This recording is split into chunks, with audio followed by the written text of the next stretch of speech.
Welcome back to Anime Capper. Today's movie is the 2005 sci-fi drama movie, The Place Promised in Our Early Days. We start off listening to Hiroki speak of premonitions of loss, and we see that we're watching a busy subway station. Hiroki boards the train, and he watches as two students nearby get cozy. He speaks of a conversation he had with a woman before the war, but when he gets off the train, he walks through a cemetery while looking up to the sky. Suddenly, Sayuri runs by, but she quickly fades like a memory.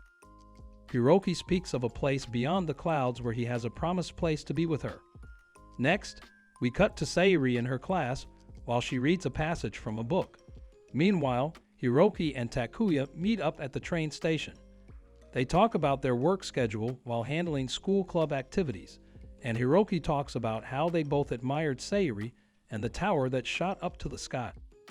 Time passes and Takuya trains with his skiing club, and he looks up to the tower after winning. He promises that he's going to get there someday. Later, he meets up with Hiroki, and they catch up like normal friends. Later, Hiroki goes to the train station, and Sayuri spots him. She rushes over to catch up with him, and Hiroki definitely seems shy while he talks to her. It turns out to be an airplane, and they plan to fly it to the tower. Jump ahead 4 months, and Sayuri wakes up to the same dream as before. When she goes to the store, she runs into Takuya, and they wait at the train station awkwardly. Eventually, they seem to break the ice, and he invites her out to the facility that he and Hiroki work at. After she agrees, she goes to tell him a secret, but the passing train keeps us from hearing. Further along, all three of them hang out at the military facility, and they surprise Akebi, their boss. After work, the boys take Sayuri to the hangar where they're working on their airplane. Later, they tell her that their plan is to fly to the tower. They invite her to join them, and they promise to go there together. Later on, Hiroki and Takuya go to the school to listen to Sayuri play the violin, and later, they go to work on the plane some more. While Sayuri goes to look out over the horizon from an abandoned dock, an explosion goes off at the tower, but before she falls, Hiroki rushes to grab her hand. They both wind up falling into the water, but everyone is okay. 3 years later, Hiroki mentions that he hasn't seen Sayuri since that day. Takuya is now working at a high-tech research facility, and they have discovered parallel worlds. They are attempting to replace their own universe with pieces of the others. Meanwhile, Maki goes to check on the new scientist, and we see that it is none other than Takuya. After leaving the facility, Takuya decides to take Maki with him to Akebi's facility, and we find out that Maki researches brain connectivity. Maki researches the effects of the parallel worlds on human brains. After dinner, Takuya drops off Maki at her house, and he gives Akebi a ride to the station. Meanwhile in Tokyo, Tamazawa investigates some interesting brainwave activity in a coma patient.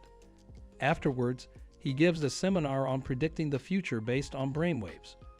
After the seminar, Tamazawa talks with Akebi, and they go out to listen to a proposition.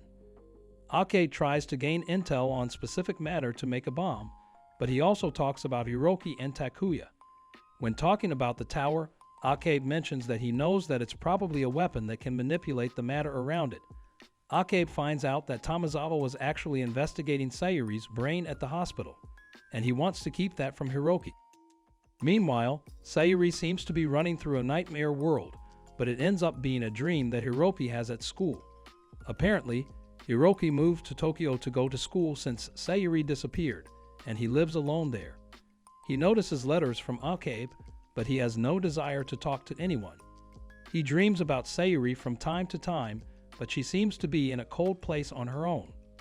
A year later, Takuya goes on a special mission, but Akebi is attacked, so they rush out on the boat. A patrol boat chases after them, but weapons systems go active. Takuya ends up getting shot. Then we get a glimpse of Sayuri in the dream world, and Hiroki wakes up. Then he gets a letter mentioning the hospital that Sayuri is in. Apparently, she wrote it back when she first arrived, but Akebi didn't deliver it until now.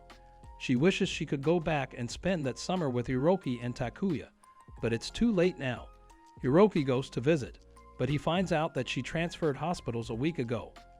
As Hiroki walks around the room that she was in, he senses her, and when he reaches out to her, they are transferred back to the dockhouse. Back in reality, the tower spikes with energy, and it seems that Sayuri's sleep is the key to keeping the world intact. After that, we get a flashback to Sayuri's secret she told Takuya. She tells him about a dream she has about a tower, but it's the dreamscape filled with different worlds. Back in the present, Maki tends to Takuya after his gunshot wound, and he seems to be doing much better. Later, Tomizawa takes Takuya to see Sayuri, and he explains their theory about her waking up.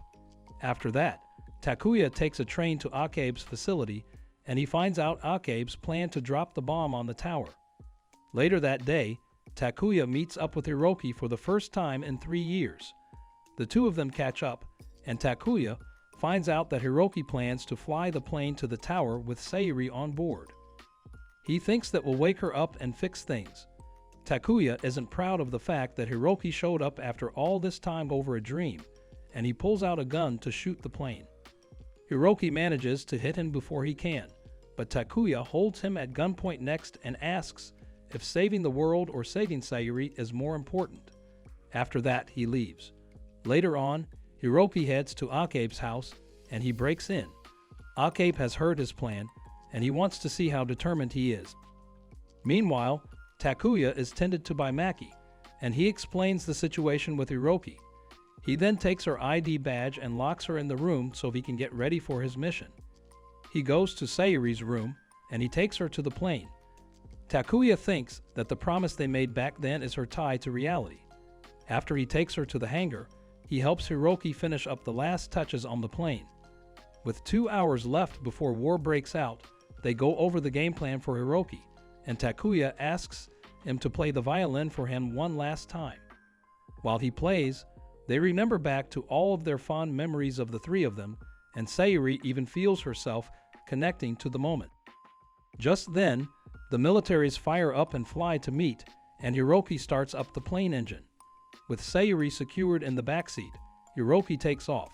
He flies right under all of the dogfights going on, and he transforms the plane after passing into the parallel universe sections. He continues flying right at the tower, and he calls out to Sayuri. In her dream world, Sayuri sees the plane, and the dream world fades away. Sayuri prays that she gets long enough to tell Hiroki that she's loved him this whole time, and suddenly, she wakes up. After she wakes up, the tower goes crazy, but before she can tell him that she loves him, she forgets. Hiroki assures her that nothing else matters because she's back. After they get far enough away, Hiroki fires a seeker missile that destroys the tower, and Sayuri holds Hiroki tight. Then, the credits roll. Thanks for watching. Don't forget to like and subscribe to see more, and comment what you think I should do next. Thank you.